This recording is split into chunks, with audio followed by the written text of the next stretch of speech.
রহমাতুল লিল আলামিন নবী যখন ইসলামের দাওয়াত দিতে লাগলেন, মক্কার কাফির বেঈমানের গোষ্ঠীগুলো নবীজির বিরুদ্ধে বিরুদ্ধাচরণ শুরু করে দিল। নবীজিকে বড় কষ্ট দেয়, কষ্ট দিতে দিতে নবীজিকে বিভিন্ন ভাবে কষ্ট দেয়, অত্যাচার করে।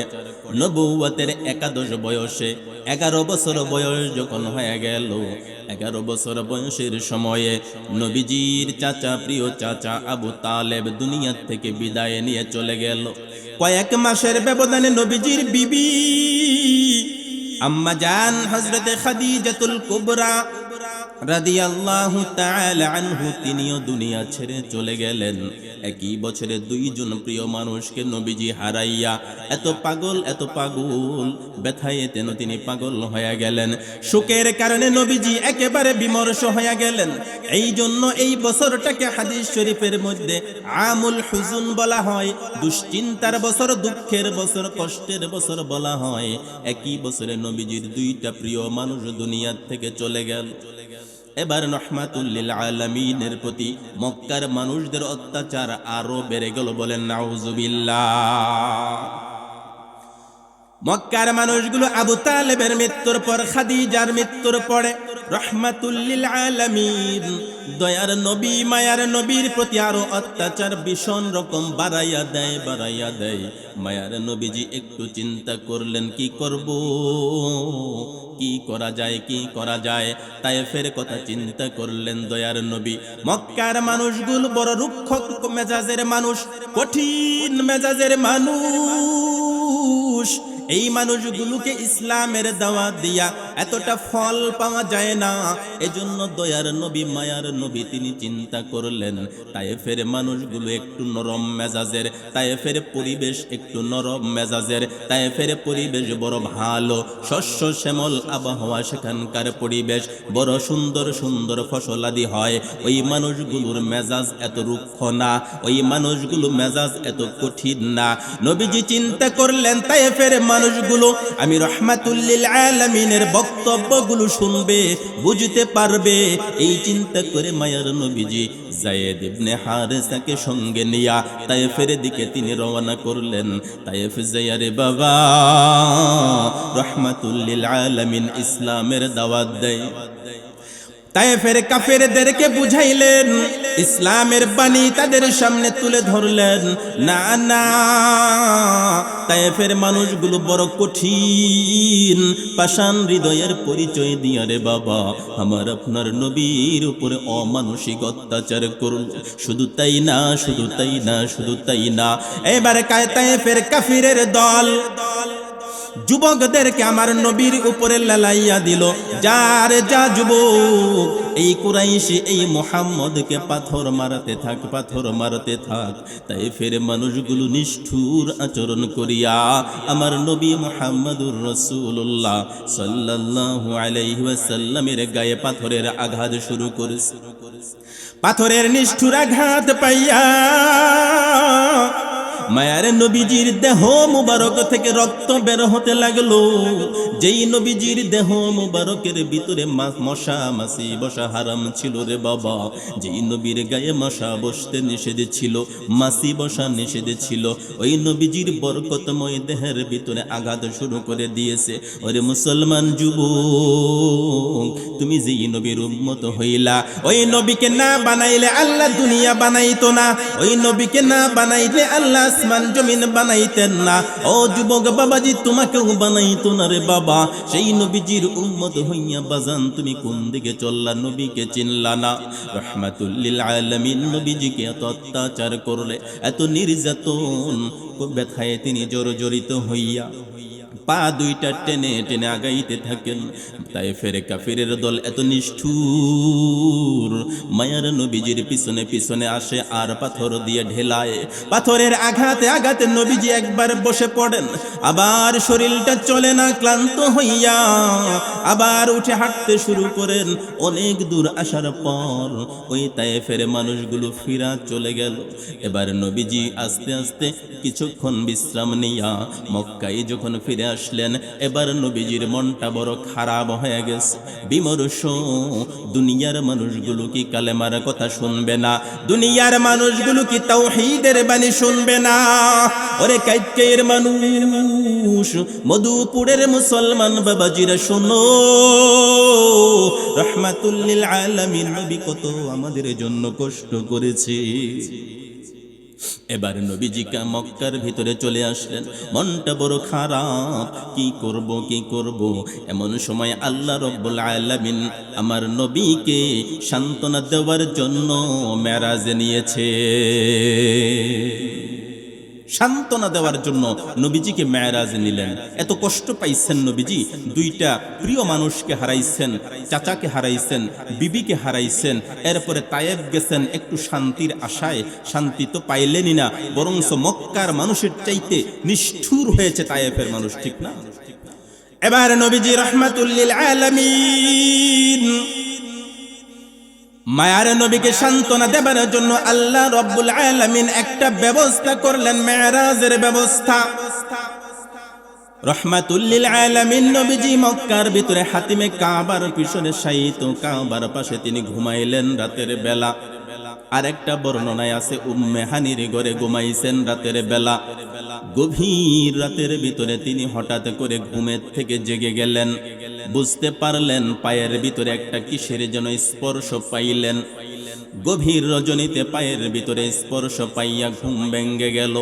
তাকাইয়া দেখেন পাশে বসে আছেন জিবরাইল। নবীজি ডাক দেয়া করেন, ভাই জিবরাইল, এত রাতে গভীর রজনীতে আপনি আমার ঘরে আসছেন। তাকাইয়া দেখেন ঘরের চাল খোলা, উন্মুক্ত হয়ে আছে, চালটা জোড়া লাগানো নাই, উন্মুক্ত ঘরের চাল দেখা যায় না, আসমান দেখা যায়। নবীজি জিগাইলেন, জিবরাইল, আপনি আসমান থেকে আসছেন, ঘরের দরজা দিয়ে কেন আসেন নাই? ছাদ খুলে কেন আসলেন? উল্টা ব্যবহার কেন? জিবরাইল ডাক দিয়ে কয়, নবী গো, আজকে আপনার জীবনে যেই ঘটনা ঘটবে সবগুলো ঘটবে উল্টা ঘটনা। দুনিয়ার কোন ঘটনার সাথে এই ঘটনা গো মিলবে না গো নবী, মিলবে না। কেমন করে আসলেন? জিবরাইল আমিন বলেন, ইয়া রাসূলুল্লাহ, আমি যখন আপনার ঘরে আসলাম, আমার পাখাটা আপনার পা মোবারকের মধ্যে লাগাইয়া একটু করে স্পর্শ দিয়েছি, আপনি ঘুম থেকে জেগে উঠলেন। ও নবী, চলেন আমার সাথে চলেন। রাহমাতুল লিল আলামিন নবী আমার ঘর থেকে বের হয়ে গেলেন। কাবার পাশে যাইয়া, ওইখানে যাইয়া মিকাইল আলাইহিস সালাম সহ দুইজন ফেরেশতা আসছেন। আয়েশা ওই কাবার পাশে যাইয়া মায়ার নবী রাহমাতুল লিল আলামিন নবীকে শোয়াইয়া বুকটাকে চিরাইয়া ভিতর থেকে বাজান হৃৎপিণ্ড বের করেছেন জিবরাইল। এটাকে বলা হয় বক্ষ বিদারণ, সিনা চাক। বক্ষ বিদারণ করলেন, নবীজির হৃৎপিণ্ড বের করে একটা স্বর্ণের পাত্রের ভিতরে রাখলেন। জমজমের পানি দ্বারা নবীজির হৃৎপিণ্ড ধৌত করলেন। ধৌত করার পর জান্নাতি একটা পাত্রের মধ্যে কিছু হিকমত, কিছু ইলম, কিছু ঈমান দ্বারা পরিপূর্ণ করে আবার হৃৎপিণ্ড জায়গার মধ্যে বসাইছেন। বলেন সুবহানাল্লাহ। ওপেন হার্ট সার্জারি আছে না? ওপেন হার্ট সার্জারি, হার্টের সমস্যা হইলে একদম পুরাটা চিরে হৃৎপিণ্ড বের করে, হার্ট বের করে ডাক্তারেরা চিকিৎসা করে আবার যথাস্থানে স্থাপন করে দেয়, ঠিক না? রাহমাতুল লিল আলামিন নবীজির জীবনে সর্বমোট 4 বার এই বক্ষ বিদারণ হয়। ওপেন হার্ট সার্জারি হয়েছে 4 বার। রোগের কারণে না, রোগের কারণে না। নবীজির বয়স যখন 4 থেকে 5 বছর বয়স, আম্মা জান হালিমাতুস সাদিয়ার গৃহে যখন তিনি অবস্থান করেন, ওই সময় একদিন তিনি খেলাধুলা করতেছেন। হঠাৎ করে জিবরাইল আলাইহিস সালাম, মিকাইল আলাইহিস সালাম দুইজন ফেরেশতা এসে রাহমাতুল লিল আলামিন নবীজির বয়স 4 থেকে 5 বছর, ওখান থেকে কয়েকজন মিলা খেলতেছে। ওদের থেকে রাহমাতুল লিল আলামিনকে নিয়া একটু পাহাড়ের পাশে যাইয়া ওইখানে শোয়াইয়া বুকটা চিরিয়া যখন হৃৎপিণ্ড ভিতর থেকে বের করে ফেলছে, ওই যে খেলার সাথী শিশু বাচ্চাগুলো 4-5 বছর বয়সের বাচ্চারা ভয়ে পাইয়া দৌড়াইয়া গেছে হালিমার বাড়িতে, যাইয়া বলতেছে, ওগো হালিমা, আমাদের কুরাইশি বন্ধু মুহাম্মদ, কুরাইশি বালক মুহাম্মদকে কে যেন এসে খুন করে ফেলেছে, হত্যা করে ফেলেছে। হালিমা তার স্বামীকে বললেন, স্বামী খবরটা নিয়ে দেখো, কি ব্যাপার, কি ব্যাপার, মুহাম্মদ বুঝি দুনিয়াতে নাই। হালিমার স্বামী দৌড়াইয়া যাইয়া পাহাড়ের পাশে যাইয়া দেখে আমার নবী রাহমাতুল লিল আলামিন নবী দাঁড়াইয়া দাঁড়াইয়া মুস্কি মুস্কি হাসে। হালিমা আম্মাজান, হালিমা স্বামী বলতেছেন, ও মুহাম্মদ, কি ব্যাপার, তোমার কি হয়েছে? নবীজি বলতেছেন, আমি বুঝতে পারলাম না, খেলা করতেছিলাম, 2 জন মানুষ আসলো, আইসা আমার বুকটা চিরাইয়া ভিতর থেকে হৃৎপিণ্ড বের করেছে, একটু কালো ময়লার মতো কি যেন বের করে জমজমের পানি দ্বারা ধুইয়া ওটা ফেলে দিয়ে বলল, হাদা হাজ্জু শাইতানি মিনকা, এ তোমার কলবের ভিতরে এই অংশটুকু একটু শয়তানের অংশ ছিল, এটাকে ফেলে দিলাম। ওইটা ফেলে দিয়া আমার কলবটা, অন্তরটা, হৃৎপিণ্ডটা আবার যথাস্থানের মধ্যে লাগাইয়া সেলাই করে দিল। সেলাইটা দুনিয়ার কোনো সুতা দিয়া সেলাই না, এটা এমন একটা সেলাই, কুদরতি সেলাই, ছুরি নাই, কাঁচি নাই, কাটার কোনো দাগ নাই, তেমন কোনো দাগ নাই, হালকা একটু আঁচড়ের মতো বোঝা যায়। আনাস রাদিয়াল্লাহু তাআলা আনহু বলেছেন, আমি নবীজির বুকের মধ্যে হালকা কাটার দাগ দেখেছি, বলেন সুবহানাল্লাহ। এবার হলো 5 বছর বয়সে একবার, দ্বিতীয়বার সিনা চাক করা হয়। নবীজির বয়স যখন 20 বছর, যুবক বয়সের সময় নবীজির একবার সিনা চাক করা হয়। 3 নম্বরে করা হয় নবীজির যখন বয়স 40 বছর, ওহী যখন নাজিল হয় হেরা পর্বতের গুহার ভিতরে, ওখানে সিনা চাক করা হয়। 4 নম্বরে নবীজির বুক সিনা চাক করা হয়, বক্ষ বিদারণ করা হয়। মেরাজে যখন যান তখন করা হয়। 4 বার হলো কেন? 3 বার হতে পারতো, 5 বার হতে পারতো, ঠিক না? 4 বার কেন হলো? কারণটা কি? 1 নাম্বার কারণ হলো, যখন 5 বছর বয়স তখন হয়েছে। লক্ষ্য করলে দেখবেন রে বাবা, আমাদের সন্তানাদি মানুষের সন্তান যখন 4 থেকে 5 বছর বয়স হয়, তখন ওই মানুষটা নিজে নিজে বুঝতে শিখে, বলেন ঠিক কি না? নিজে নিজে বুঝতে শেখে। আপনার সব কথা তখন বাচ্চা মানতে চায় না, ওর ভিতরে নিজস্ব একটা বুঝ তৈরি হয়। বুঝ হওয়ার কারণে নিজস্ব চিন্তায় চলার চেষ্টা করে। ভালো মন্দর হিসাব বান্দা কতক্ষণ করতে চায় না, বাবা মার কথা তখন শুনতে চায় না। ওই সময়ে মানুষের একটা নফসের তাড়নায় চালিত হতে শুরু করে। আল্লাহ রব্বুল আলামিন শ্রেষ্ঠ মানব যাকে বানাইবেন ওই নবীকে 5 বছর বয়সের মধ্যে কলবটা পরিষ্কার করে দিয়া বুঝাইলেন, নবী গো, আপনাকে আমি তো রাহমাতুল লিল আলামিন বানাইব, আপনাকে আমি নবী বানাইব। আপনার অন্তরের ভিতরে যেন কলুষিত না থাকে, আপনার অন্তরের ভিতরে যেন ময়লা না থাকে, পরিষ্কার করে দিয়া নবীজিকে একদম পরিচ্ছন্ন করে দিলেন। 5 বছর বয়সে দ্বিতীয়বার করেছেন। 20 বছর বয়সে যখন মানুষ যুবক হয়, যৌবনের তাড়নায় উল্টাপাল্টা করে কি করে না? কথা বলেন, আরো জোরে বলেন। আপনারা মনে হয় করেন নাই। যৌবনের তাড়নায় মানুষ উল্টাপাল্টা চিন্তা ভাবনা করে না, গানের আসরে চলে যায়, এদিকে চলে যায়, ওদিকে চলে যায়, শুধু দুনিয়ার কোনো খেয়াল থাকে না। রহমতের নবী বলেন, আমার যখন যুবক বয়সের যখন হয়ে গেল, যুবক বয়স যখন হয়েছে, আমি নবীর অন্তরের ভিতরে একবার গান শোনার আগ্রহ জেগে উঠল। সাহাবাইরা জিগাইলেন, নবী গো, আপনার জীবনে আপনি কোনোদিন অন্যায় করেছেন কিনা? রহমতের নবী বলেন, সাহাবীরা রে, আমার জীবনে আমি যখন যুবক বয়সে উপনীত হইলাম, একদিন আমার দিলের ভিতরে গান শোনার আগ্রহ তৈরি হয়ে গেল। আমি রাস্তা দিয়ে যাইতেছিলাম, এক জায়গায় গানের আওয়াজ পাইলাম। চিন্তা করলাম একটু যাইয়া দেখি কি আলোচনা হয়, কি গান হয়। যাইতেছিলাম, একটু যাওয়ার পর আমার ভিতরে এমন দুর্বলতা চলে আসলো। আমি দুর্বলতার কারণে হাঁটতে পারলাম না, সামনে যাইতে পারি নাই, ওখানেই বসে গেলাম।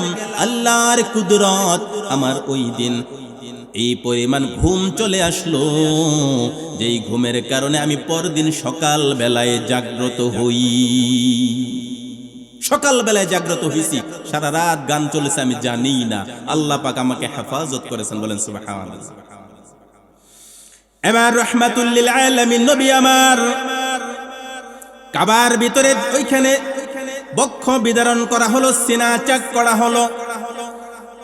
জিবরাইল আমিন বলতেছেন, ইয়া রাসূলুল্লাহ, ইয়া হাবিবাল্লাহ, এবার আপনাকে একটা সফর করা লাগবে।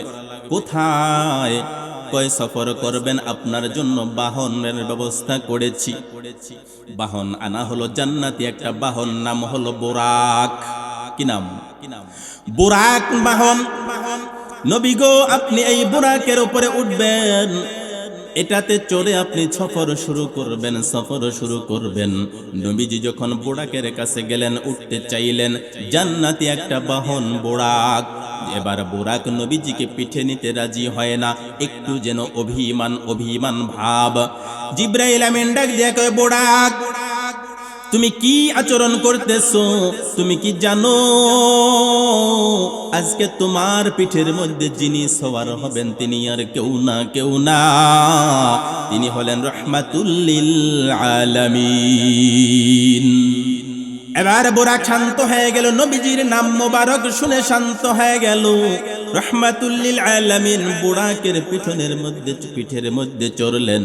চড়ার পরে জিবরাইল আমিন যাত্রা শুরু করলেন। এক কদম দিয়া ওই বাইতুল্লাহ থেকে এক কদম দিয়া চলে গেলেন বাইতুল মুকাদ্দাস। বাইতুল্লাহ থেকে বাইতুল মুকাদ্দাসের দূরত্ব হলো 1 মাসের রাস্তা। 1 মাসের রাস্তা একটা কদম দিয়া বুরাক দিয়ে তিনি বাইতুল মুকাদ্দাসে চলে গেলেন, ফিলিস্তিন চলে গেলেন। একটা কদম দিয়া চলে গেলেন। এত দ্রুতগামী একটা বাহন। আল্লাহর নবী বলেন, ওই বাইতুল মুকাদ্দাসে যাওয়ার আগে আল্লাহ রব্বুল আলামিন আমাকে এই আলমে বারজাখের কিছু ঘটনা দেখাইছেন। আলমে বারজাখ হলো কবরের জগতের অবস্থা, পরকালীন দৃশ্য। এই কবরের জগতের কিছু ঘটনা আল্লাহ পাক আমাকে দেখাইছেন, বলেন সুবহানাল্লাহ। এক কদমে 1 মাসের রাস্তা, একটা কদম দিছে পার হয়ে গেছে। কি পরিমাণ দ্রুত গতির যানবাহন এটা আল্লাহ পাক বানাইছেন।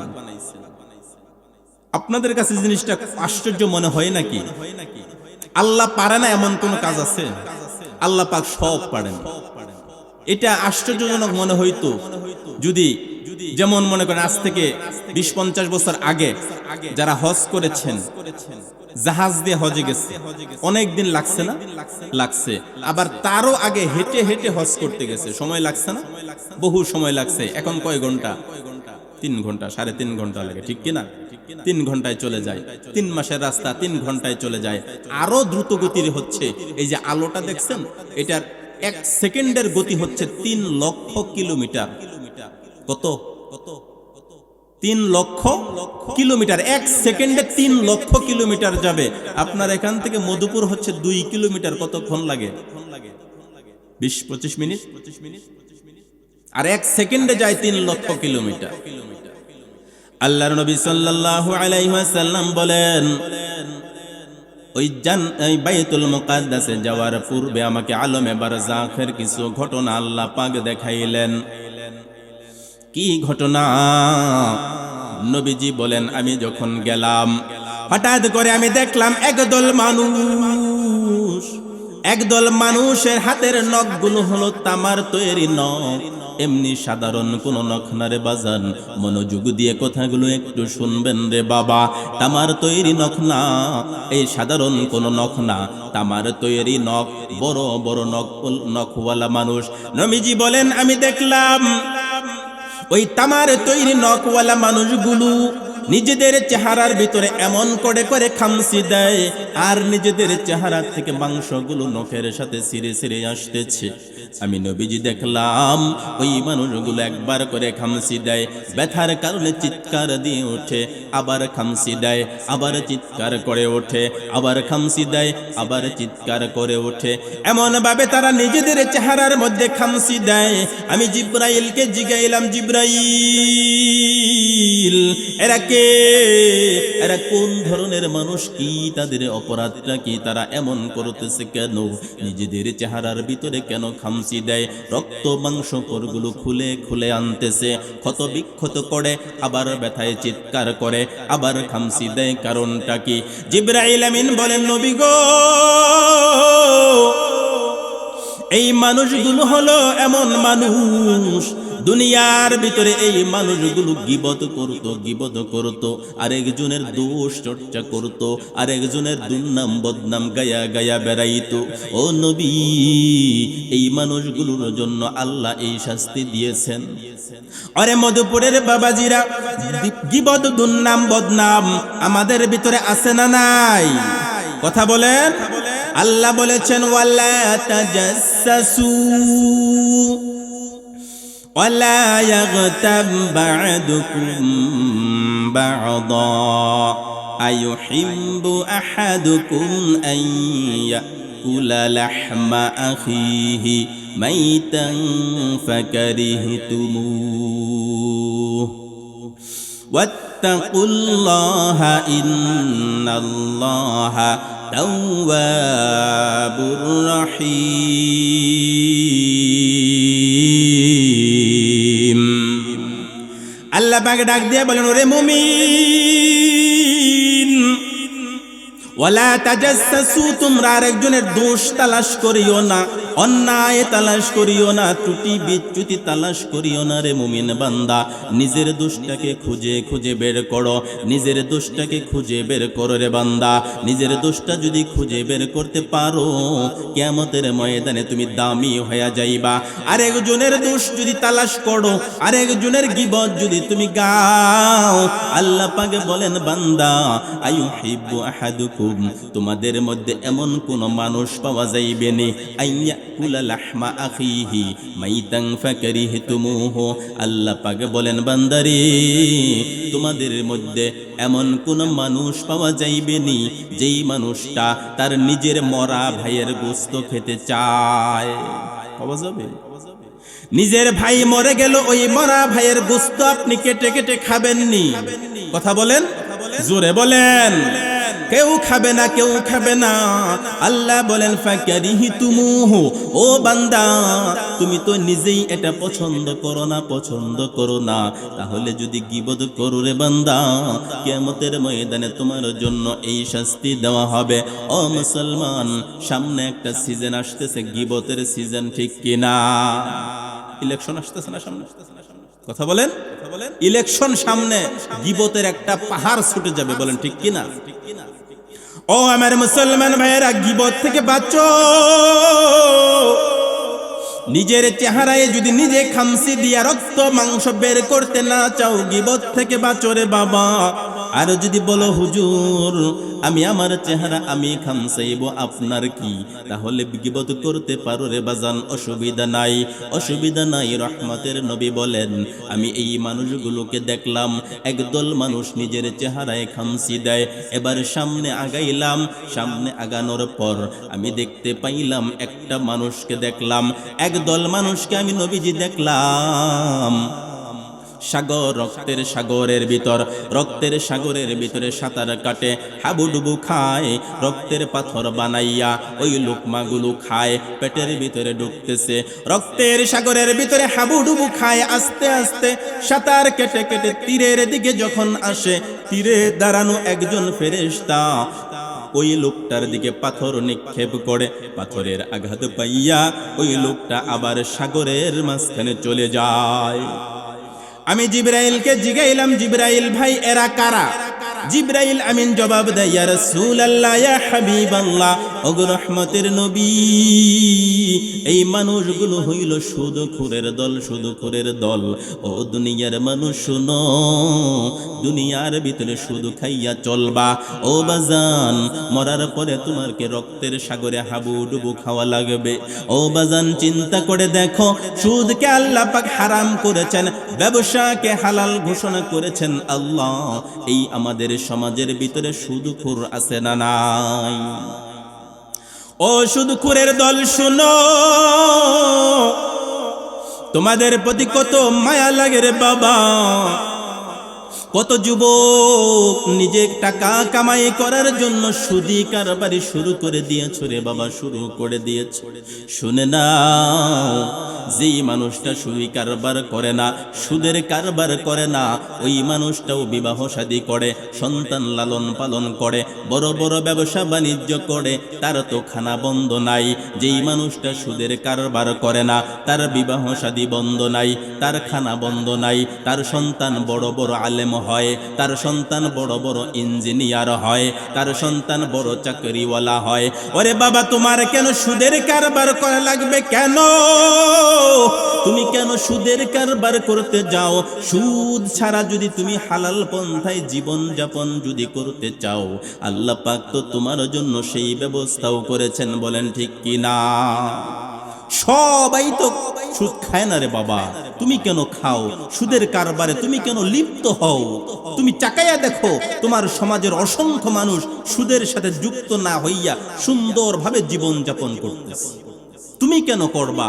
ও আমার যুবক ভাইয়েরা, আমার বাবাজিরা, যারা সুদের সাথে জড়িত আছো, চিন্তা করে দেখো, তোমার এই সম্পদ তুমি কবরে নিয়ে যেতে পারবা? যাদের জন্য এই টাকার পাহাড় জমাইলা, টাকার পাহাড় জমাইছো, ওই মানুষগুলো বাজান তোমার সুদের পাপের ভার কিন্তু তোমার নিবে না। ওই মানুষগুলো তোমার পাপের ভার নিবে না। তোমার সুদের টাকার ভিতরে তারা আরামসে জীবন যাপন করবে। তুমি যখন মরে যাইবা, ওই তুমি তোমার কবরটা বড় ভয়ানক হয়ে যাইবা। ওরে বাজান, মনোযোগ দিয়ে শুনেন, বাংলাদেশের ঘটনা, কয়েক বছর আগের ঘটনা। উত্তরবঙ্গের ভিতরে একটা মানুষ, সুদখোর একটা ব্যক্তি, সুদখোর একটা ব্যক্তি, তার বাসার ভিতরে টাইলস করা রুম, টাইলস করা ঘর। ওই লোকটা যখন মুমূর্ষ হয়ে গেল, মারা যাওয়ার সময় যখন হয়ে গেল, লোকটা যখন উত্তর দিকে মাথা দিয়া, দক্ষিণ দিকে পা দিয়া যখন শোয়ে রাখছে, মরণের সময় হয়ে গেল। আজরাইল আলাইহিস সালাম যখন হাজির হয়েছেন, ওই লোকটার উপরে বাবা এত প্রেসার দেওয়া হয়েছে, এত চাপ দেওয়া হয়েছে। মারা যাওয়ার পর দেখা গেল রে বাজান, ওই টাইলস করা ঘরটা 4 আঙ্গুল নিচের দিকে ডেবে গেছে। ও বাজান, লোকটা যেই আকৃতিতে শোয়ানো ছিল, ওই আকৃতি অনুযায়ী টাইলসের ঘরগুলো 4 আঙ্গুল নিচের দিকে ডেবে গেল। ওরে যুবক, চিন্তা করে দেখো, তুমি যদি সারাদিন হাতুর দিয়া টাইলসের ভিতরে পিটাও, একটু ডাববে নি? নিচের দিকে যাবে? যাবে না। তাহলে আজরাইল আলাইহিস সালাম কেমন প্রেসার দিয়েছেন?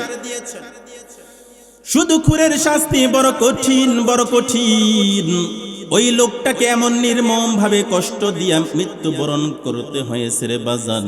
সুদখোরের দলেরা সাবধান হয়ে যাও, সাবধান হয়ে যাও, তওবা করিয়া আমার মালিকের দিকে ফিরিয়া যাও। রহমাতুল লিল আলামিন নবী বলেন, এরপরে আমি আবার সামনের দিকে আগাইলাম। সামনে আগাইয়া দেখি কিছু মানুষের মাথার ভিতরে পাথর দিয়ে আঘাত করা হয়। মাথার ভিতরে পাথর দিয়ে আঘাত করা হয়। আঘাতের কারণে মাথাটা ছিন্ন ভিন্ন হইয়া, টুকরো টুকরো হইয়া একদম মাটির সাথে মিশে যায়, পাথরটা দূরে চলে যায়। ওই ফেরেশতা যাইয়া পাথর আবার নিয়ে আসেন, আবার ততক্ষণে মাথাটা ভালো হয়ে যায়, আবার আঘাত করেন, আবার মাথা টুকরো টুকরো হয়, আবার পাথর দূরে চলে যায়। ফেরেশতা যাইয়া আবার পাথর আনে, ততক্ষণে মাথা আবার আগের মতো হয়। অনবরত শাস্তি চলতেছে। রহমতের নবী বলেন, আমি জিগাইলাম, জিবরাইল, এই লোকটা কারা? জিবরাইল বলেন, নবী গো, যেই মানুষগুলো ফরজ নামাজের ব্যাপারে অলসতা করে, নামাজের ব্যাপারে যেই মানুষগুলো গাফেল, ওই মানুষগুলোকে এমন করে শাস্তি দেওয়া হয়, এমন করে শাস্তি দেওয়া হয়। নবীজি বলেন, আমি এবার সামনে আগাইলাম, সামনে আগাইয়া দেখি একটা পাতিলের মধ্যে ভালো মাংস আর একটা পাতিলের ভিতরে পচা দুর্গন্ধওয়ালা মাংস। একটা পাতিলের ভিতরে ভালো মাংস, সুন্দর রান্না করা মাংস, সুস্বাদু মাংস, আর একটা পাতিলের ভিতরে পচা দুর্গন্ধযুক্ত মাংস। কিছু মানুষ তাদের সামনে দুইটা পাতিল রাখা, ওই মানুষগুলো সুস্বাদু মাংস খাওয়া বাদ দিয়া ওই পচা দুর্গন্ধওয়ালা মাংসগুলো খায়। নাউজুবিল্লাহ। একটা পাতিলে সুন্দর সুস্বাদু মাংস রান্না করে রাখছে, গ্রান বের হচ্ছে, সেগুলো খায় না। আরেকটা পাতিলে পচা দুর্গন্ধযুক্ত মাংস, সেগুলো ধুমসে খাইতেছে। রাহমাতের নবী বলেন, আমি জিজ্ঞাইলাম, জিবরাইল ভাই ঘটনা কি, কারণটা কি, এরা কারা? ভালো খাবারটা খায় না, পচা দুর্গন্ধযুক্ত খাবার খায়, এরা কারা, এরা কারা? জিবরাইল আমিন বলেন, ইয়া রাসূলুল্লাহ, ইয়া হাবিবাল্লাহ, ও নবী, এই মানুষগুলো হলো ওই ধরনের মানুষ যেই মানুষগুলোর দুনিয়াতে সুন্দর বৈধ একটা হালাল নেককার বিবি ছিল। বিবাহক সত্ত্বেও ঘরের ভিতরে একটা বিবাহিতা স্ত্রী থাকা সত্ত্বেও যেই মানুষগুলো আরেকজন ব্যক্তির বিবির লগে লটর পটর করেছে, পরকিয়া করেছে, ওই মানুষগুলোই হলো এই মানুষ। আসেনি এই খাইছ? কথা বলেন। নিজের ঘরে বিবি থাকার পরেও আরেকজনের বউ ভালো লাগে, আসেনি এই খাইছ? আহা, পরকিয়া বর্তমান সমাজে এত ভয়ঙ্কর আকার ধারণ করেছে, ভয়ঙ্কর আকার ধারণ করেছে যে বর্তমানে পত্রিকায় মাঝে মাঝেই দেখা যায় শিশু বাচ্চাদেরকে মা, জন্মদাতা মা নিজে গলা টিপে হত্যা করেছে, জবাই করে হত্যা করেছে, বালিশ চাপা দিয়ে হত্যা করেছে, পানিতে ফেলে হত্যা করেছে, আগুনে ফেলে দিয়ে হত্যা করেছে, জঙ্গলে দিয়ে ফেলে দিয়ে আসতেছে। ঠিক কিনা? পরকিয়া বড় ভয়ঙ্কর আকার ধারণ করেছে ভাই। ও মানুষের শোনো, রহমতের নবী বলেন, ওই মানুষগুলো হলো ওই রকম ঘরের ভিতরে বৈধ বিবি থাকা সত্ত্বেও আরেকজনের বিবির লগে যাইয়া ইটিস পিটিস করে পরকিয়ায় লিপ্ত হইয়া গেলা। ওরে বাজান, আল্লাহ পাক তোমার জন্য একটা বৈধ বিবি দিয়েছেন, এই বৈধ বিবির দিকে যতবার তাকাইবা ততবার নেকি, যতবার বিবির সাথে মিলিত হইবা ততবার নেকি, ততবার সওয়াব পাইবারে বাবা। পক্ষান্তরে একটা বেগানা নারীর দিকে যদি একবার তাকাও, রহমতের নবী বলেন, ওই একবার তাকানোর কারণে বাজান কিয়ামতের দিন তোমার চোখের ভিতরে গরম সীসা দেওয়া হবে। নবীজি বলেন, এরপরে আমি সামনে আগাইলাম, আরেকটু সামনে যাইয়া দেখি একটা বিশাল বড় একটা চুলা, চুলার ভিতরে দাউ দাউ দাউ দাউ করা আগুন জ্বলতেছে, আগুন জ্বলতেছে। ওই আগুনের ভিতরে আমি দেখলাম কিছু পুরুষ মানুষ উলঙ্গ অবস্থায়, কিছু মহিলা মানুষ উলঙ্গ অবস্থায় আগুনের ভিতরে শাস্তি ভোগ করতেছে আর চিৎকার করে কান্না করতেছে। আমি নবী জিগাইলাম, জিবরাইল ঘটনা কি, কারণটা কি, এরা কারা? জিবরাইল আমিন ডেকে বলেন, নবী গো, এরা হলো ওই মানুষ, ওই মানুষ দুনিয়ার জমিনে যারা জিনা করেছে, ব্যভিচার করেছে, যারা অন্যায়ভাবে অন্য নারীর সাথে মিলিত হয়েছে। ও নবী, ওই বান্দাদের জন্য এই ভয়ানক শাস্তি। রহমতের নবী বলেন, আমি দেখি ওই জিনাকার নারীর বুকের ভিতরে বর্ষি লাগাইয়া লটকাইছে, আর জিনাকার নারী পুরুষের লজ্জা স্থানের ভিতরে সাপ বিচ্ছু সমানে কামড়াইতেছে, কামড়াইতেছে। ব্যথার কারণে রে বাবা মানুষগুলো চিৎকার করে কান্না করতেছে জাহান্নামের আগুনে। ওরে জিনাকারের দল, আল্লাহ পাক তো তোমাকে বৈধ করে দিয়েছেন বিবাহর মাধ্যমে। আরে বাজান, তুমি কেন জিনার দিকে পা বাড়াও? আল্লাহ বলেছেন, ওয়ালা তাকরাবুজ জিনা, জিনার ধারে কাছেও যাইও না। তুমি কেন জিনার দিকে যাও রে যুবক, কেন জিনার দিকে যাও? ওরে যুবক, অল্প একটু শান্তির আশায় জিনা করো, একটু সাময়িক সুখের জন্য তুমি জিনা করো। না না, এই শান্তি তোমার চিরস্থায়ী হবে না। সামান্য শান্তির জন্য জিনা করেছো, কবরের ভিতরে তোমার সাপ বিচ্ছু রেডি। ও বাজান, বাঁচতে যদি চাও, যা করেছো অতীতে যা হয় হয়ে গেছে রে বাবা, রবের দরবারে ক্ষমা চেয়ে নাও, ক্ষমা চেয়ে নাও। আমার আল্লাহ এত দয়ালু, যিনি তোমাকে ক্ষমা করার জন্য রেডি। এবার নবীজি বলেন আমি আরো সামনের দিকে আগাইলাম।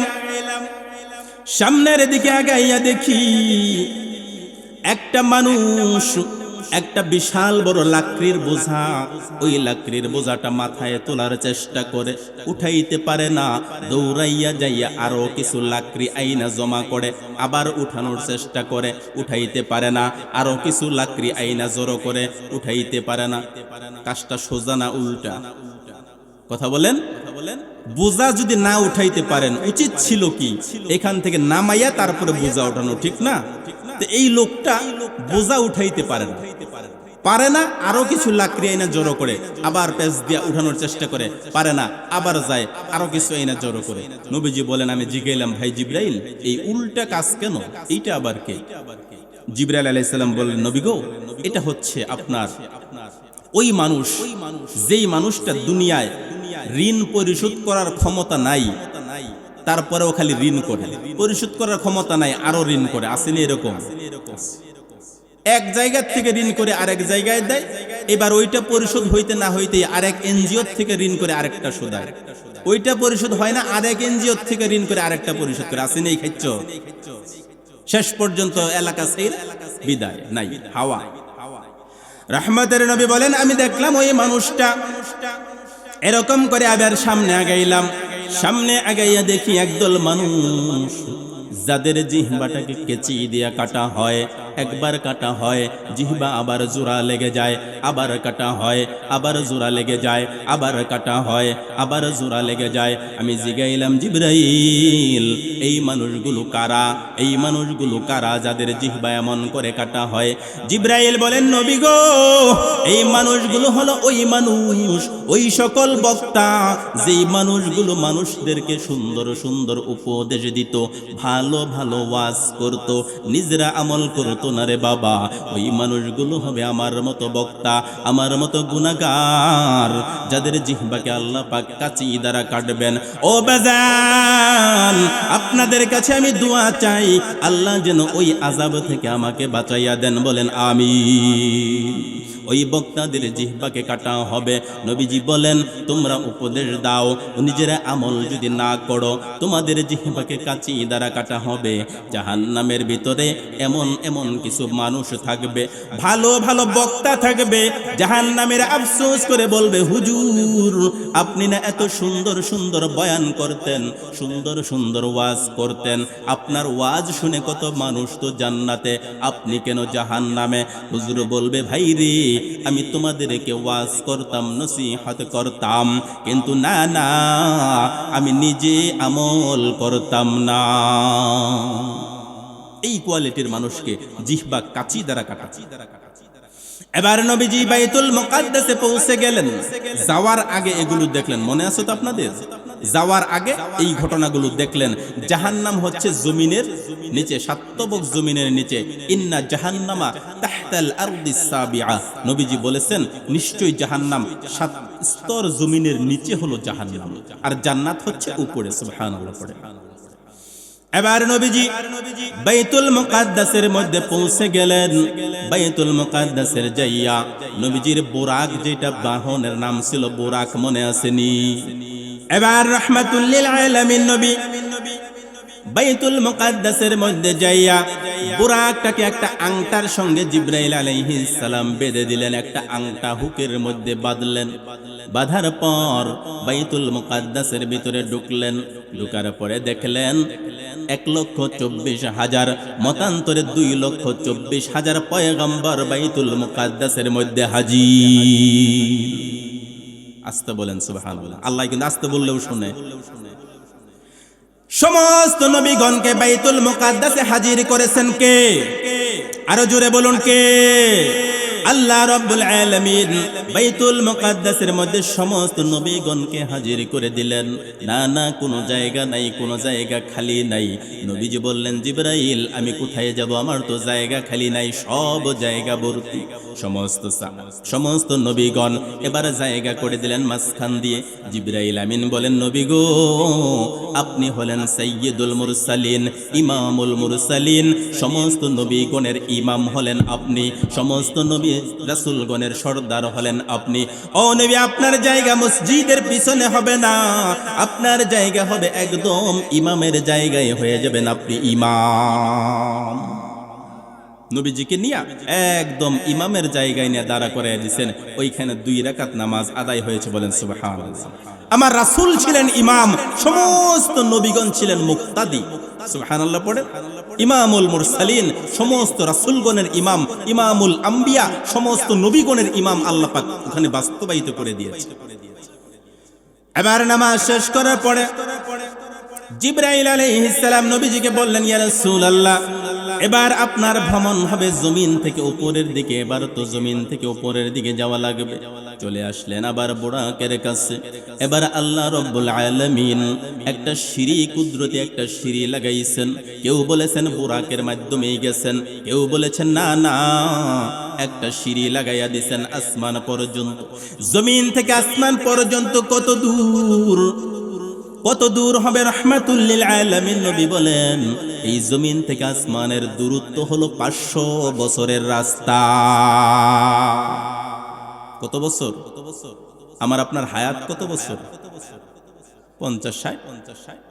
একটা মানুষ যদি হেঁটে চলাচল করে, শরীয়তের ভাষায় দেখা গেছে 3 দিন যদি স্বাভাবিক কাজকর্ম সেরে হাঁটতে থাকে, খানা পিনা সহ, বিশ্রাম সহ, সর্বোচ্চ এই প্রতিদিন 16 মাইল করে হাঁটতে পারে, তাহলে 3 দিনে 48 মাইল। এবার 500 বছরে যদি এরকম কেউ হাঁটে, প্রায় 29 লক্ষ মাইল হাঁটতে পারে। সুবহানাল্লাহ বলে। এখন এই গতিটা কি হাঁটার গতিতে? আপনি যদি গাড়িতে যান গতি কম হবে না বেশি?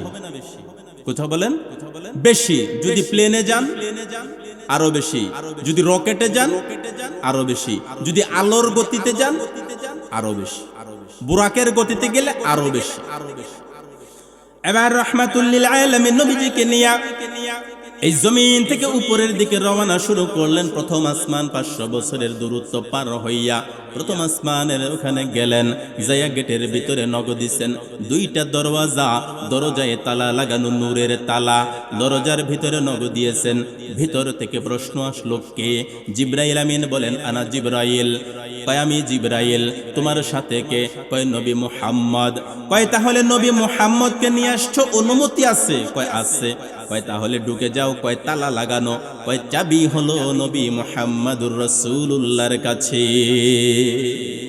কয়, কি চাবি? কয়, বিসমিল্লাহ বলে যদি নবী যদি তালায় হাত লাগায়, হাত লাগাইতে দেরি, তালা খুলতে দেরি হবে না। মায়ার নবীজি বিসমিল্লাহ বলে তালার ভিতরে হাত দিলেন, দরজাটা খুলে গেল। দ্বিতীয় আসমানের উপরে নবীজি উঠে গেলেন। এরপরে ওখানে যাইয়া হযরত আদম আলাইহিস সালামের সাথে সাক্ষাৎ হয়ে গেল। দ্বিতীয় আসমানে, প্রথম আসমানে ওখানে আদম আলাইহিস সালামের সাথে সাক্ষাৎ হয়ে গেল। আদম আলাইহিস সালাম ওখানে বসে আছেন। নবীজি দেখলেন আদম আলাইহিস সালাম, তার ডান পাশে অসংখ্য মানুষ, বাম পাশেও অসংখ্য মানুষ। এরকম মানুষ দেখে আদম নবী যখন ডান দিকে তাকান তখন তিনি মুস্কি মুস্কি হাসেন, বাম দিকে যখন তাকান তখন তিনি হু করে কান্না শুরু করেন। রহমতের নবী জেগে এলেন, ও জিবরাইল, কারণটা কি? কারণটা কি? আদম নবী ডাইনে তাকাইলে হাসে, বামে তাকাইলে কাঁদে, কারণ কি? কয়, কারণ হলো যখন ডাইনে তাকায় ডান দিকে যত মানুষ আছে সব মানুষগুলো হলো জান্নাতি, আর বাম দিকে যেই মানুষগুলো দেখা যায় ওই সব মানুষ হলো জাহান্নামী। নাউযুবিল্লাহ। ও বাজান, আমাদের রূহটা আদম নবীর ডাইনে ছিল না বামে ছিল জানেননি? কথা বলেন। জানি না কোন পাশে ছিল, আমরা জানি না। এই জন্য রে বাবা আমল করার দরকার আছে কিনা? আল্লাহ পাক কুরআনুল কারীমে দুইটা দলের কথা বলেছেন, ওয়া আসহাবুল ইয়ামিন মা আসহাবুল ইয়ামিন, ডান দিকের দল, এই দলটা বড় ভাগ্যবান, বড় ভাগ্যবান। পক্ষান্তরে বাম দিকে যেই দলটা থাকবে, ওয়া আসহাবুশ শিমালি মা আসহাবুশ শিমাল, আল্লাহ বলেন বাম দিকের দলটা বড় দুর্ভাগ্যবান। কতই না হতভাগ্য তারা। আদম আলাইহিস সালামের ওইখানে একটু কথাবার্তা হওয়ার পর নবীজি এবার আবার উপরের দিকে যাত্রা শুরু করেছেন। যাইয়া দ্বিতীয় আসমানে গেটের ভিতরে নক করলেন, একই সিস্টেমে উপরে উঠলেন। দ্বিতীয় আসমানে ওঠার পর ওইখানে দেখলেন ঈসা এবং ইয়াহইয়া আলাইহিস সালামের সাথে সাক্ষাৎ। তাদের সাথে কিছু কথাবার্তা হয়ে গেল। এবার তৃতীয় নাম্বার আকাশে উঠে গেলেন। তৃতীয় নাম্বার আকাশে ইউসুফ নবীর সাথে সাক্ষাৎ। এরপরে চতুর্থ আসমানে উঠে গেলেন। চতুর্থ আসমানে যাইয়া হযরতে ইদ্রিস আলাইহিস সালামের সাথে সাক্ষাৎ। এরপরে পঞ্চম আসমানে যাইয়া হারুন আলাইহিস সালামের সাথে সাক্ষাৎ। এরপরে ষষ্ঠ আসমানে যাইয়া মূসা আলাইহিস সালামের সাথে সাক্ষাৎ। এরপরে গেলেন সপ্তম আসমানে যাইয়া হযরতে ইব্রাহিম আলাইহিস সালামের সাথে সাক্ষাৎ হয়ে গেল। সপ্তম আসমানে যাইয়া একটা দেখলেন, একটা দেয়ালের ভিতরে হেলান দিয়া একটা বৃদ্ধ লোক বসে আছে। নবীজি জিগাইলেন, ভাই জিব্রাইল, তিনি কে? জিব্রাইল আলাইহিস সালাম বললেন, তিনি হচ্ছেন ইব্রাহিম আলাইহিস সালাম। আর যেই দেয়ালের ভিতরে হেলান দিয়ে বসছেন সেটা হচ্ছে বাইতুল মামুর। দুনিয়ার ভিতরে বাইতুল্লাহ যেখানে, কাবা শরীফ যেখানে, ঠিক ওই বরাবর হচ্ছে বাইতুল মামুর। সুবহানাল্লাহ। কেমন বরাবর জানেননি? মুফাসসিরিনে কেরাম বলেছেন, ওই বাইতুল মামুর থেকে যদি একটা পাথর ছেড়ে দেওয়া হয় বরাবর মাঝখান দিয়ে, প্রথমে আসমান দিয়ে ভেদ করে যদি ওই পাথরটা পড়তে থাকে, ঠিক বাইতুল্লাহ শরীফের ছাদের মাঝখানে পড়বে। বলেন সুবহানাল্লাহ। একদম বরাবর। এবার নবীজি রাহমাতুল লিল আলামিনকে নিয়ে জিবরাইল আলাইহিস সালাম বললেন, নবী গো, আল্লাহ পাকের আরশে মুআল্লা তো আরো অনেক দূর যাওয়া লাগবে। চলেন সামনে যাওয়াতে শুরু করলেন। এই জমিন থেকে নিয়ে সপ্তম আসমান পর্যন্ত ৩৫০০ বছরের দূরত্ব। ওই সপ্তম আসমান থেকে সিদরাতুল মুনতাহা হলো ৩৫০০ বছরের দূরত্ব। ওই সিদরাতুল মুনতাহায় যাইয়া জিবরাইল আমিন বলতেছেন, নবী, ও রহমতের নবী, আমি আর সামনে যাইতে পারবো না। ব্রেক হয়ে গেলেন জিবরাইল। নবী গো, আমি এক চুল সামনে আগাইতে পারবো না। নবী বলেন, কারণটা কি? কেন সামনে যাবেন না?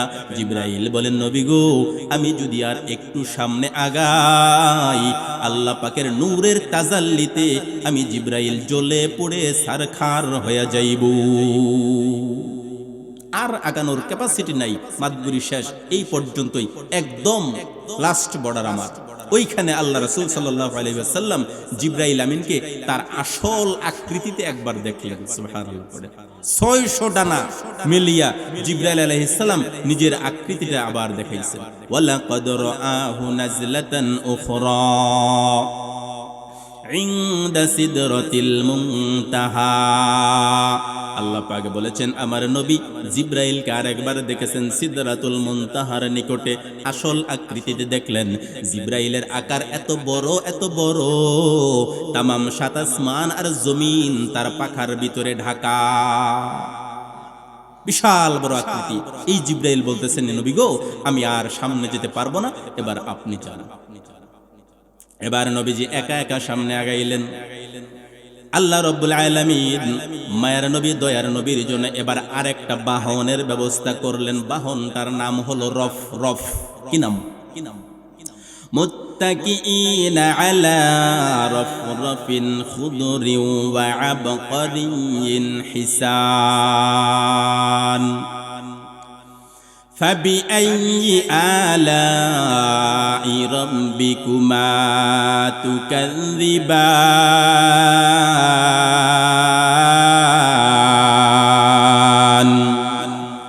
আল্লাহ পাক ডাক দিয়ে বলেন, এই রফরফ নামক আমি সবুজ একটা সিংহাসন আমার বন্ধুর জন্য আমি পাঠাইলাম মায়ের নবী দয়ার নবী ওই রহমতের রফরফের মধ্যে বসে গেলেন। রফরফ এবার চলতে শুরু করলো। নবীজি আমার বলেন, আমি গেলাম যাইতে হঠাৎ করে দেখি চতুর্দিকে বড় আগুন আর আগুন, এত তাপ কিন্তু আমি নবীর শরীরে তাপ লাগে না। আরো উপরে গেলাম যাইতে দেখি চতুর্দিকে শুধু পানি আর পানি, এত পানি আল্লাহ পাক ওই উপরে রাখছেন। নবীজি বলেন, আমি উপরের দিকে যাইতেছি। যাইতে এমন একটা জায়গায় গেলাম যেই জায়গার ভিতরে কোনো মানুষের কোনো শব্দ নাই, ফেরেশতার কোনো আনাগোনা নাই। এমন জায়গায় যাইয়া আমি নবীজি একটু ভীত হইলাম, ভয়ে পেয়ে গেলাম। হঠাৎ করে আওয়াজ পাইলাম, ওগো নবী, আপনি ভয় পাবেন না, ভীত হবেন না। ও নবী, আপনি তো এখন আমার আরশে মুআল্লার ভিতরে আছেন। সুবহানাল্লাহ, আমার আরশ, এখানে আপনার ভয়ের কোনো কারণ নাই। আমার আরশে আজিমের পাশে আপনি আছেন গো নবী, ভয় পাবেন না, কারণ আপনি হলেন আমার আরশেরও নবী। ঠিক কি না? আমার নবী কেমন নবী? তিনি আরশেরও নবী। আল্লাহ পাক যখন আরশ তৈয়ার করছেন, আরশ তৈয়ার করার পর আল্লাহ রাব্বুল আলামিনের কুদরতের তাজাল্লিতে আরশ যখন কাঁপাকাঁপি শুরু করেছে, আল্লাহ পাক কলমকে বললেন, হে কলম, আরশের ভিতরে লিখে দাও লা ইলাহা ইল্লাল্লাহু মুহাম্মাদুর রাসূলুল্লাহ সাল্লাল্লাহু আলাইহি ওয়াসাল্লাম। আমার নবীজির নাম আরশের গায়ে লেখার সাথে সাথে আরশের কাঁপাকাঁপি বন্ধ। সুবহানাল্লাহ পড়ে। আল্লাহ রাব্বুল আলামিন বলেন, বন্ধু, দুনিয়া থেকে আপনাকে আমি আমার আরশ পর্যন্ত এনেছি আপনাকে ভয় দেখানোর জন্য না। ভয় পাবেন না ও বন্ধু, আপনাকে আমি আল্লাহ দেখা করবার জন্য নিয়ে আসছি। আপনার সাথে আমার কিছু কথা আছে, পার্সোনাল কথা। দুনিয়ায় যখন আপনি থাকেন, জিব্রাইলের মাধ্যমে আমার কথা বলা লাগে। ও বন্ধু, আপনাকে আমি বন্ধু বানাইছি। জিব্রাইলের মাধ্যমে সব কথা হয় না, আপনার কাছে আমার কিছু পার্সোনাল কথা আছে। এই জন্য আপনাকে আমি আমার আরশে মুআল্লার ভিতরে এনেছি। আল্লাহ রাসূল সাল্লাল্লাহু আলাইহি ওয়াসাল্লামের ভয় কেটে গেল। তখন আল্লাহ পাক বলতেছেন, বন্ধু, আমার জন্য আপনি কি হাদিয়া আনছেন? সুবহানাল্লাহ পড়েন, আমার জন্য কি আনছেন দেন। আল্লাহ রাসূল চিন্তা করতেছেন, আল্লাহকে আমি কি দিব? আল্লাহ ধনী না গরিব? কথা বলেন। ওয়াল্লাহুল গনিয়্যু ওয়া আনতুমুল ফুকারা।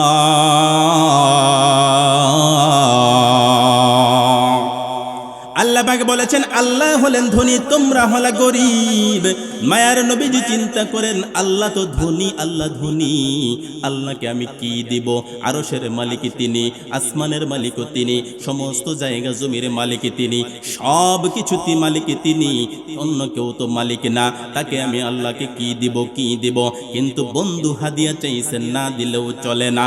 হঠাৎ করে নবীজির জবান থেকে বের হয়ে গেল, আত্তাহিয়াতু লিল্লাহি ওয়াস সালাওয়াতু ওয়াত তাইয়্যিবাত। আল্লাহু আকবার।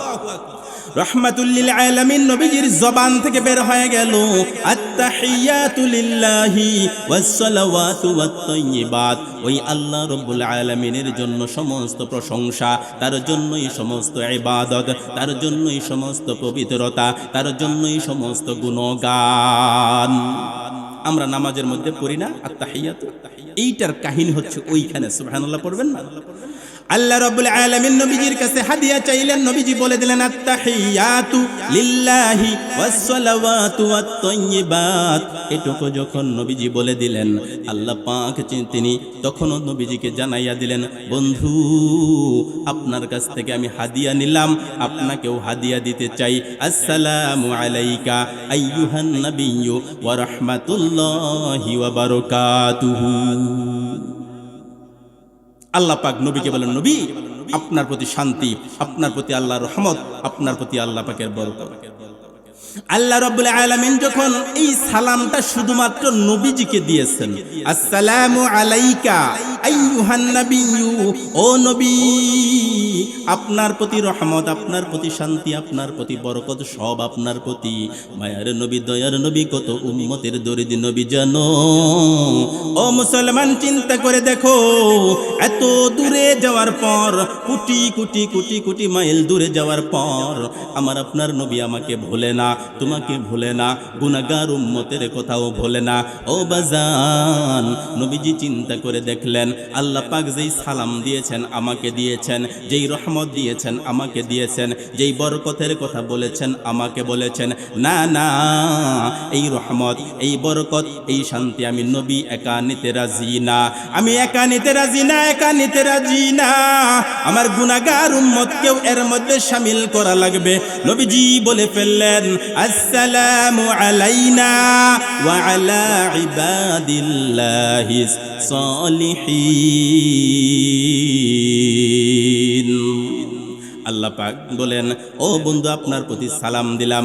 নবী কয়, না না, আমি একা নেব না, আসসালামু আলাইনা, আল্লাহ আপনি যেই সালাম দিছেন এটা আমার উপরে নিলাম, ওয়া আলা ইবাদিল্লাহিস সলিহিন, আল্লাহ আপনার যেই বান্দাগুলো নেককার হবে, আমার যেই উম্মতগুলো নেককার হয়ে যাবে, ওই শান্তি আমি নেককার বান্দার সাথে ভাগ করে নিলাম। আহা, কেমন নবী পাইলাম!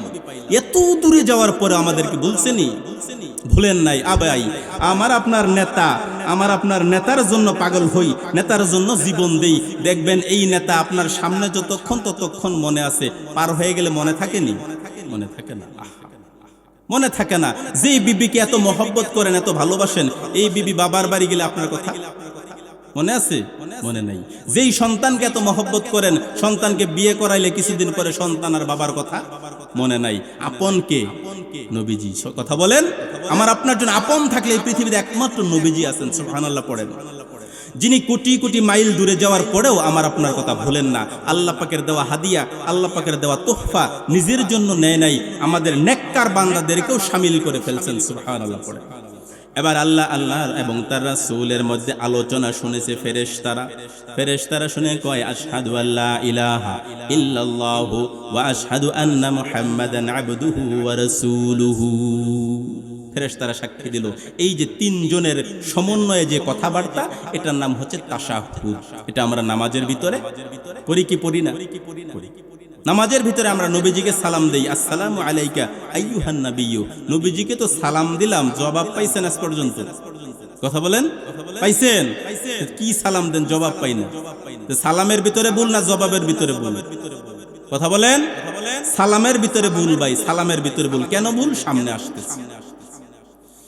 এবার আল্লাহ নবী সাল্লাল্লাহু আলাইহি ওয়াসাল্লাম আল্লাহ রাব্বুল আলামিনের সাথে একান্ত কথাবার্তা শুরু হয়ে গেল। কোন বর্ণনায় আসছে 27 বছর আলোচনা করেছেন। কয় বছর? এবার বলবেন তাইলে হুজুর দুনিয়ার কি অবস্থা? আল্লাহ রাব্বুল আলামিন যেই রাতের ভিতরে মায়ার নবীজিকে মেরাজের জন্য নিয়েছেন, ওই দিন যখন আল্লাহ পাকের সান্নিধ্যে যখন নবীজি পৌঁছলেন, আল্লাহ পাক সূর্যকে ডেকে বলেন, ওরে সূর্য, জাগার ভিতরে ব্রেক হয়ে যাবি, এক চুল নড়বি না। চন্দ্রকে বলে দিলেন টাই অফ, কোনো জায়গায় নড়বি না। সময়কে বলে দিলেন বন্ধ, কোনো জায়গায় নড়াচড়া বন্ধ। আমার বন্ধু যতক্ষণ আরশের ভিতরে থাকবে, তাম দুনিয়ার সব কিছু আমি আল্লাহ কুদরতি সুইচ টিপে বন্ধ করে দিলাম। দুনিয়ার কোনো কিছুই আর চলবে না। আল্লাহ রাব্বুল আলামিন মায়ার নবীজিকে নিয়ে বসে বসে গল্প করতেছেন। ফেরার পথে আল্লাহ পাক রব্বুল আলামিন আমার আপনার নবীর জন্য 3টা হাদিয়া দিয়েছে। কয়টা? 3টা। 1 নাম্বার হলো 50 ওয়াক্ত নামাজ, 2 নাম্বার হলো সূরা বাকারার শেষ 2টা আয়াত, 3 নাম্বার হলো উম্মতের গুনাহের ক্ষমার ঘোষণা। 3টা পুরস্কার নিয়ে দয়াল নবী মায়ার নবীজি যখন রওনা করেছেন, আসার পথে চলে আসতেছেন। আসার পথে মূসা আলাইহিস সালামের সাথে 6 নাম্বার আকাশে দেখা, মনে আছে? মূসা নবীর সাথে কয় নাম্বার আকাশে দেখা? 6 নাম্বার আসমানের ভিতরে মূসা আলাইহিস সালামের সাথে সাক্ষাৎ। সামনে দাঁড়াইছে। ও রহমাতুল লিল আলামিন, আপনি তো আল্লাহর কাছ থেকে আসলেন, কি নিয়ে আসলেন? সামনে দাঁড়াইছেন, আমি দেখতে চাই। নবীজি বলছেন, ভাই এটা তো আমার আর আল্লাহ পাকের পার্সোনাল ব্যাপার, এটা নিয়ে তোমার এত টেনশনের কিছু নাই, খুব গোপনীয় বিষয়, আল্লাহ আমাকে হাদিয়া দিছে, এটা রাস্তায় আমি দেখাবো কেন, তুমি কি দেখা কি করবে? মুসা আলাইহিস সালাম বলতেছেন, নবী গো, আমি দাঁড়াইছি দুইটা কারণে। এক নাম্বার কারণ হলো আমি আল্লাহকে দেখতে চাইছিলাম, দুনিয়ায় আল্লাহকে দেখতে চাইছি। আল্লাহ বলছেন, লান তারানি, মুসা তুমি আমাকে দেখতে পারবা না। দেখতে পারি নাই, আল্লাহ পাকের নূরের তাজাল্লি দিয়া একটু দেখাইছিল, আমি মুসা অজ্ঞান হয়ে গেছি, তুর পাহাড় ঝলসে একদম ছাই হয়ে গেছে, আমি দেখতে পারি নাই। আজকে দাঁড়াইছি যে আমি আল্লাহকে দেখতে পারি নাই, কিন্তু যিনি আল্লাহকে দেখছেন আমি তাকে দেখবো। সুবহানাল্লাহ। দুই নাম্বার কারণ হলো আল্লাহ পাক আপনাকে নিয়ে এত লম্বা সময় আলোচনা করছেন, কি উপহার দিচ্ছেন আমি একটু দেখতে চাই। নবীজি ঘোষণা করছেন, ভাই মুসা, আল্লাহ পাক আমাকে আমার উম্মতের জন্য হাদিয়া দিয়েছেন 50 ওয়াক্ত নামাজ। সুবহানাল্লাহ পড়েন। কয় ওয়াক্ত? মুসা আলাইহিস সালাম বলে, কাম সারছে নবী গো, আমার উম্মতের জন্য 2 ওয়াক্ত ছিল, তাই পড়ে নাই। আপনার এই 50 ওয়াক্ত নামাজ আপনার উম্মতের সময় কম, হায়াত কম, এরা পড়বে কেমন? আচ্ছা, 50 ওয়াক্ত নামাজ যদি থাকতো, বিয়ে শাদী করতে পারতেন? 5 ওয়াক্ত নামাজ পড়তে তো আসর মাগরিব এশা, কয় এত ঘন ঘন নামাজ, কয় না, কয়নি এরকম? 50 ওয়াক্ত নামাজ থাকলে বিয়ে শাদী বন্ধ, ঠিক কিনা? আর সামনে যে ইলেকশন আইতাছে, ইলেকশন করতে পারতেন? সব বন্ধ। মুসা আলাইহিস সালাম কয়, নবী গো, পারবে না, যান আল্লাহ পাকের কাছে যান। কয়, আমি কেমনে যাব? মুসা আলাইহিস সালাম কয়, ও নবী, আরশে মুআল্লা পর্যন্ত যাতায়াতের রাস্তা এটা তো আপনার জন্যই আল্লাহ পাক বানাইছে, বলেন সুবহানাল্লাহ, আপনার জন্যই বানাইছে, যান। রাহমাতুল লিল আলামিন নবী আমার আবার আরশে মুআল্লার দিকে রওনা, আবার যায়। আল্লাহ পাকে 5 ওয়াক্ত কমাইয়া 45 ওয়াক্ত করে দিলেন। নবী আবার ফিরে আসছে। মুসা আলাইহিস সালাম কয়, না না, পারবে না, আবার যান। আবার 5 ওয়াক্ত কমাইয়া 40 ওয়াক্ত। মুসা পয়গম্বর কয়, না পারবে না, আবার যান। এইভাবে যাইতে যাইতে 9 বার আল্লাহর কাছে গিয়েছে। যাওয়ার পরে 5 ওয়াক্ত দিল, 45 ওয়াক্ত কমাইয়া মুসা আলাইহিস সালামের কাছে আসছেন। মুসা পয়গম্বর বলছেন, ইয়া রাসূলুল্লাহ, এই 5 ওয়াক্তও কঠিন হয়ে যাবে, পারবে না, ঠিক কিনা? 5 ওয়াক্ত পড়েনি, অনেক আছে শুধু শুক্রবারে পড়ে, অনেক আছে বছরে ঈদের নামাজ পড়ে, ঠিক না? আবার অনেকে আছে 5 ওয়াক্ত পড়ে কিন্তু ফজর বাদ, আছে না? আবার অনেকে আছে জোহরের নামাজ বাদ, সকালে ফজর পড়ে কামলা দেওয়া শুরু, মাগরিব আইসা বাড়িতে পড়ে, জোহরও নাই আসরও নাই, আসেনি? 5 ওয়াক্ত পারবে না। মুসা আলাইহিস সালাম কয়, 5 ওয়াক্ত পারবে না। নবীজি বলতেছেন, ও ভাই মুসা, আল্লাহ পাকের দরবারে আমি 9 বার গিয়েছি, না না আর যেতে চাই না, লজ্জা লাগতেছে। এমন সময় একটা কুদরতি আওয়াজ চলে আসলো, ও পয়গম্বর, আমি আমার বান্দার উপরে 5 ওয়াক্ত নামাজ ফরজ করে দিয়েছি, তবে এই 5 ওয়াক্ত যদি কেউ পড়ে আমি আল্লাহ বান্দার প্রতি জুলুম করব না। 50 ওয়াক্ত যে দিয়েছিলাম, 5 ওয়াক্ত নামাজ যদি কেউ আদায় করে আমি আল্লাহ তার আমল নামায় 50 ওয়াক্তের সওয়াব দিয়ে দেব, বলেন সুবহানাল্লাহ। রাহমাতুল লিল আলামিন নবী এবার 5 ওয়াক্ত নামাজ নিয়ে চলে আসলেন। 2 নম্বর সূরা বাকারার শেষের 2টা আয়াত, 3 নম্বরে হলো উম্মতের গুনাহ মাফের ঘোষণা। নবীজি মেরাজ থেকে যখন মদিনার ভিতরে আসলেন, মক্কার ভিতরে যখন আসলেন, আয়েশার পরে নবীজি বলেন, আমি দেখলাম যেই শিকলটা আমি লাগাইয়া মেরাজের জন্য রওনা দিয়েছি, এত কোটি কোটি মাইলের রাস্তা পার হইয়া আবার যখন আসলাম, আসার পরে দেখি শিকলটা এরকম নড়তেছে। বুঝেন নাই মনে হয়? বুঝলে সুবহানাল্লাহ, তো জোরে হওয়ার কথা না। রহমতের নবী বলেন, শুধু তাই না, শুধু তাই না, ও জমজমের পানি দ্বারা আমি যে ওযু করেছি, ওযু করার যেই পানিটা গড়ে গড়ে যাইতেছিল, আমি মেরাজ থেকে আসার পরে দেখলাম ওই ওযুর পানি এখনো গড়িয়ে গড়িয়ে যায়। তাহলে আল্লাহ পাক সময়টাকে সংকীর্ণ করে দিয়েছিলেন, পৃথিবীর সময়টাকে বন্ধ করে দিয়েছিলেন, নবীজিকে নিয়ে এত লম্বা সময় কাটাইছিলেন। এবার পরের দিন সকালবেলা নবীজি আল্লাহ পাকের সাথে দিদার করে আসছে। মন ভালো না খারাপ? কথা বলেন। ভালো, মন ভালো, ফুরফুরে মেজাজ। তো আগের দিন মন ভালো আছিল না খারাপ ছিল? খারাপ ছিল, বিমর্ষ মনটা ছিল, মলিন মুখটা ছিল। তো মনটা খুব খুশি, মনটা হাসি খুশি দেখা যায়। আবু জেহেল সকালের ভিতরে আইসা নবীজিকে বাইতুল্লাহ শরীফের পাশে জিগাইতেছে, ও বাতিজা, তোমার মনটা আজকে কেমন খুশি খুশি লাগে, ঘটনা কি, নতুন কোনো খবর আছে নি? নবীজি কয়, হ্যাঁ চাচা, নতুন একটা খবর আছে। কি? ওই কালকে রাত্রে আমি মেরাজে গেছিলাম। তো মেরাজ এটা কি? কয় জিবরাইল আলাইহিস সালাম আসছে, আয়েশা আমাকে এইখান থেকে বাইতুল মুকাদ্দাস নিছে, ওইখান থেকে পরে কয় আস্তে রাখো। তো ওইখান থেকে পরে এটুকু আর কয়তে দেয় নাই, কয় আস্তে রাখো। কি কইছো? কয় এইখান থেকে বাইতুল মুকাদ্দাস নিছে। হ্যাঁ আজকে রাতে। হ্যাঁ তো আজকে রাতে তুমি বাইতুল মুকাদ্দাস গেছো, আবার এখানে আসছো, ফজর পড়ছো। হ্যাঁ আচ্ছা থাক, এই কথা আমি যদি আরো 2-4 জন লোক ডাক দেই বলতে পারবা? পারবো না কেন, সত্য কথা বলবো, সমস্যা কি? ঠিক না? তো সত্য কথা বলবে, সমস্যা কি? এবার আবু জাহেল্লা কয় ঠিক আছে, পাইছি আজকে একটা সুযোগ।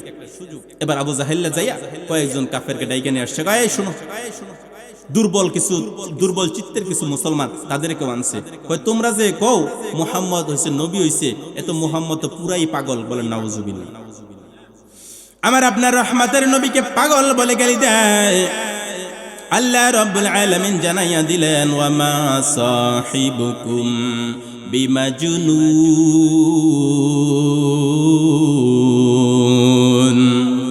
আল্লাহ পাক বলেন, না না, তোমাদের বন্ধু পাগল না, তোমাদের সাথী পাগল না। আবু জাহেল কয়েকজন কাফিরকে নিয়ে বসছে, এসে বলতেছে, ও মুহাম্মদ, একটু আগে তুমি যেই কথাটা বলেছো আবার বলো তো। নবী আমার কয়ে, গত রাতের বেলায় জিবরাইল আমিন আসছে, আয়েশা আমাকে এই বাইতুল্লাহ থেকে নিয়া বাইতুল মুকাদ্দাস পর্যন্ত ভ্রমণ করাইছে। আবু জেহেল কয়, থাকো, আর বাকিটুকু পরে শুনবো, আগে এইটুকুর সমাধান করে নেই। এবার কাফেরের কয়, ও কাফিয়ার মক্কার নেতারা, এই বাইতুল্লাহ থেকে বাইতুল মুকাদ্দাসের দূরত্ব কত? কয় 1 মাসের রাস্তা। কয় যাইতে লাগে 1 মাস, আইতে লাগে 1 মাস, 2 মাসের রাস্তা।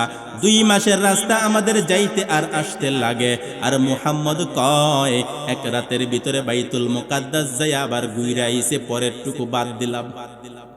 পরের টুকু বাদ, 1 রাতের ভিতরে বাইতুল মুকাদ্দাস যাইয়া আবার ঘুরে আসছে।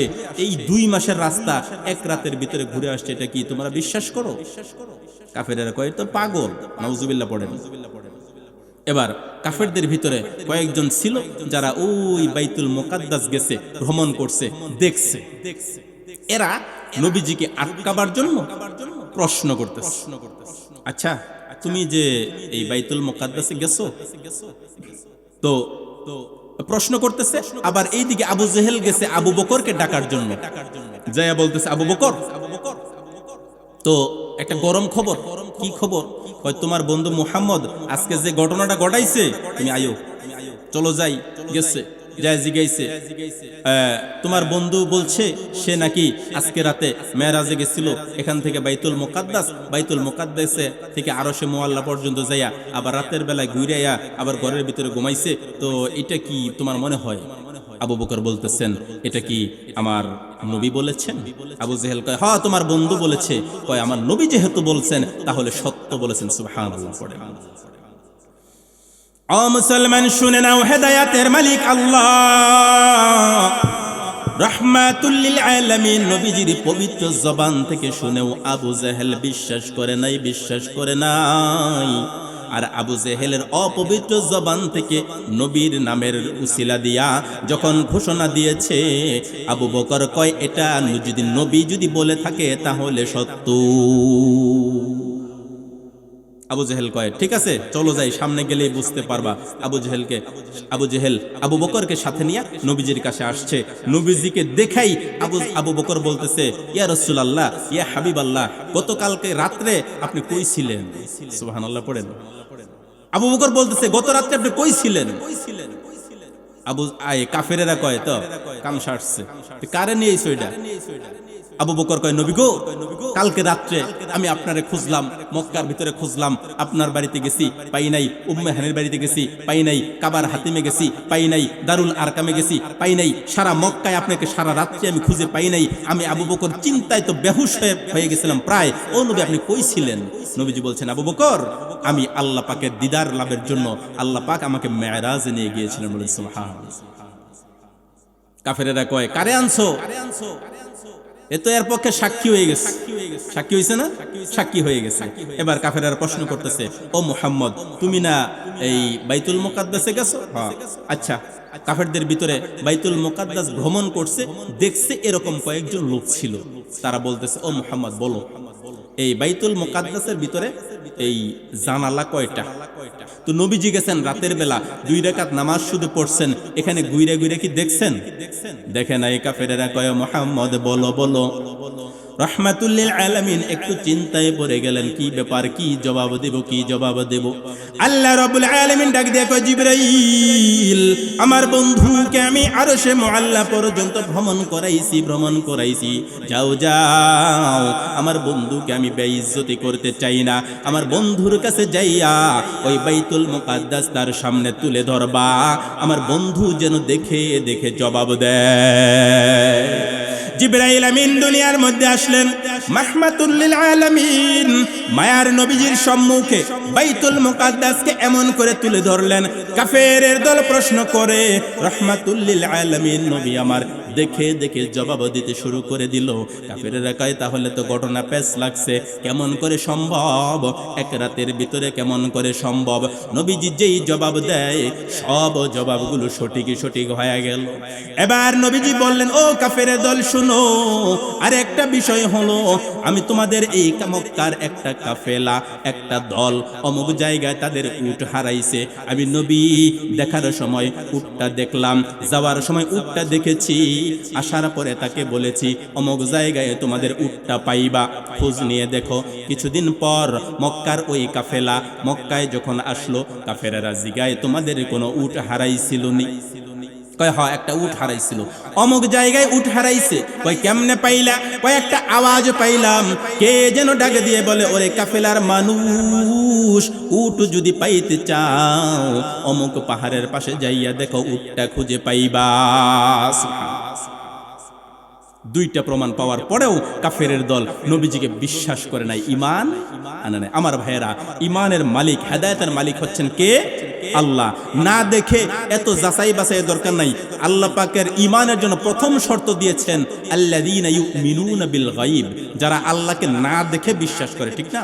বর্তমানে অনেক মানুষ বের হইছে যারা এই মেরাজকে অস্বীকার করে, কয় না এটা সম্ভব, বেহুদা কথা। নাউজুবিল্লাহ পড়েন, আরো জোরে বলেন নাউজুবিল্লাহ। আল্লাহ পাকের কাছে অসম্ভব বলতে কোনো কিছু নাই। আল্লাহ রাব্বুল আলামিন আমাদের সবাইকে আল্লাহ পাকের এই খাস বান্দা হিসেবে কবুল করুন, সকলে বলে আমিন। আর মেরাজের রাত্রে আল্লাহ পাক আমার আপনার নবীকে যে হাদিয়া দিয়েছেন, মনে আছে? কি হাদিয়া জানো? 5 ওয়াক্ত নামাজ। এই 5 ওয়াক্ত নামাজ আদায় করে 50 ওয়াক্তের সওয়াব পেতে চাই কারা কারা? দুহাত তুলে আল্লাহকে দেখায়া দেন, লিল্লাহি তাকবীর, আল্লাহুম্মা আমিন। আল্লাহ কবুল করুন, সকলে বলি আমিন।